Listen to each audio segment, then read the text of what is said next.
Friends, welcome to my YouTube channel study with Shilpi. तो आज हम करने वाले हैं कार्यपत्रक 16। तिथि है हमारी 11 अगस्त 2021 और विषय है हमारा हिंदी।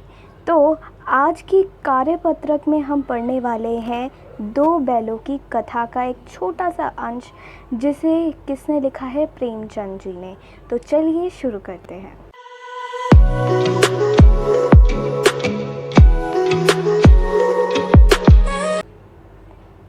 झूरी काछी के दोनों बैलों के नाम थे हीरा और मोती। तो हम कौन सी कहानी पढ़ रहे हैं? दो बैलों की कथा। तो एक हमें पता है कि यहाँ पर इस कहानी में क्या है, दो बैल हैं। तो उन दो बैलों का नाम क्या है? हीरा और मोती। और उनके मालिक कौन है? झूरी काछी। ठीक है। दोनों पछाई जाति के थे, देखने में सुंदर, काम में चौकस, डील में ऊंचे। तो दोनों क्या थे? पछाई जाति के थे।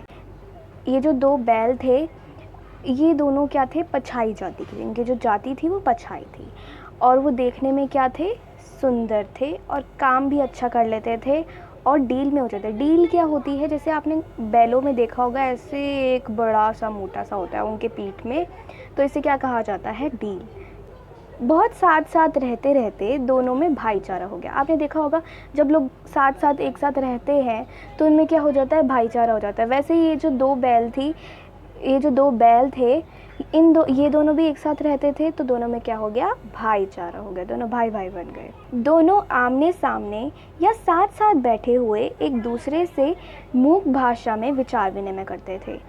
अब जब दोनों एक दूसरे के सामने सामने बैठते थे तो एक दूसरे को मतलब बोल बोल के वो बात नहीं करते थे। वो क्या करते थे? मूक भाषा। मूक भाषा क्या होती है? कि बिना बोले एक दूसरे से विचार विनिमय करना, उसे मूक भाषा कहते हैं। बिना बोले। ठीक है। एक दूसरे के मन की बात कैसे समझ जाता था हम नहीं कह सकते। वो दोनों कैसे एक दूसरे की बात समझ जाते थे बिना बोले, वो प्रेमचंद जी नहीं जानते। लेखक ऐसा बोल रहे हैं कि कैसे वो एक दूसरे की बात समझ जाते थे बिना बोले, वो वह नहीं जानते। ठीक है।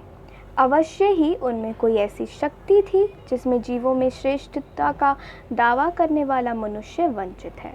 तो आपने सुना होगा कि ज़्यादातर क्या बोला जाता है कि मनुष्य जो है सभी जीवों में से क्या है? श्रेष्ठ है।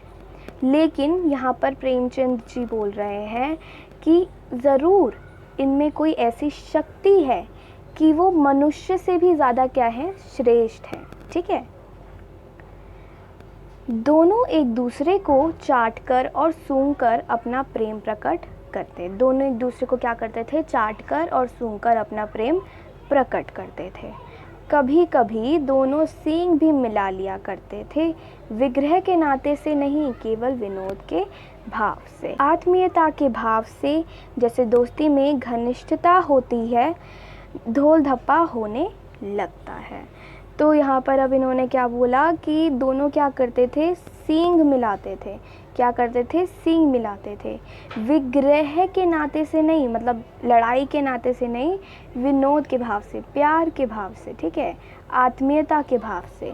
जैसे जब दोस्त बनते हैं और उसमें बहुत ज़्यादा घनिष्ठता, बहुत गहरी दोस्ती होती है, तो क्या होता है? ढोल धप्पा होता है। तो आशा है आपको ये वाला जो अंश है अच्छे से समझ आ गया होगा। अब करते हैं प्रश्नोत्तर। तो पहला प्रश्न है, प्रस्तुत गद्यांश के लेखक का नाम लिखिए। तो लेखक का नाम क्या है? प्रेमचंद। ठीक है। प्रश्न 2, बैल किस जाति से संबंधित थे? बैल किस जाति से संबंधित थे?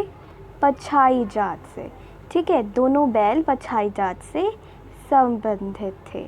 प्रश्न 3, दोनों बैल अपने प्रेम को कैसे जताते थे? चाटकर और सूंघकर। ठीक है। प्रश्न 4, उनके स्वभाव की विशेषताओं का वर्णन कीजिए। उनका स्वभाव कैसा था, उसकी विशेषताओं का वर्णन करना है हमें। ठीक है। वह दोनों एक दूसरे से बहुत प्रेम करते थे। पहली बात तो ये है कि दोनों एक दूसरे से बहुत प्रेम करते थे, ये एक विशेषता है। वह साथ साथ रहते थे।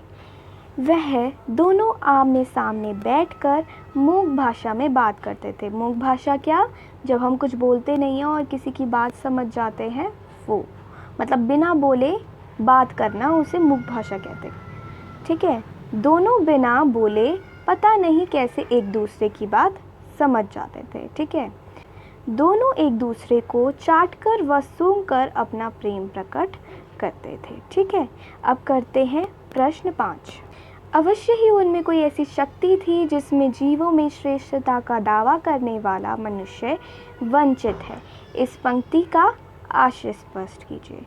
हमें यहाँ से लेकर यहाँ तक की पंक्ति का क्या करना है, आशय स्पष्ट करना है कि तो इसमें क्या कह रहे हैं।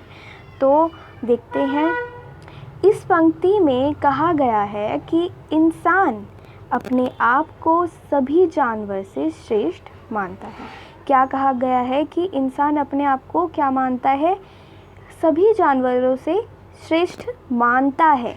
लेकिन ऐसा नहीं है, जानवरों में बिना कुछ बोले एक दूसरे की भाषा समझने की शक्ति होती है, जो शक्ति मनुष्य में नहीं है। तो इसका मतलब क्या हुआ कि जानवर जो हैं वो क्या है, श्रेष्ठ है। मैं आपको समझा देती हूँ। अवश्य ही उनमें कोई ऐसी शक्ति थी, दोनों में क्या थी, एक शक्ति थी जिसमें जीवों में श्रेष्ठता का दावा करने वाला मनुष्य वंचित है। जिससे क्या है, मनुष्य अपने आप को श्रेष्ठ बताता है, लेकिन उस शक्ति से मनुष्य वंचित है, उसे पता ही नहीं है इस शक्ति के बारे में, उसके पास ये शक्ति नहीं है।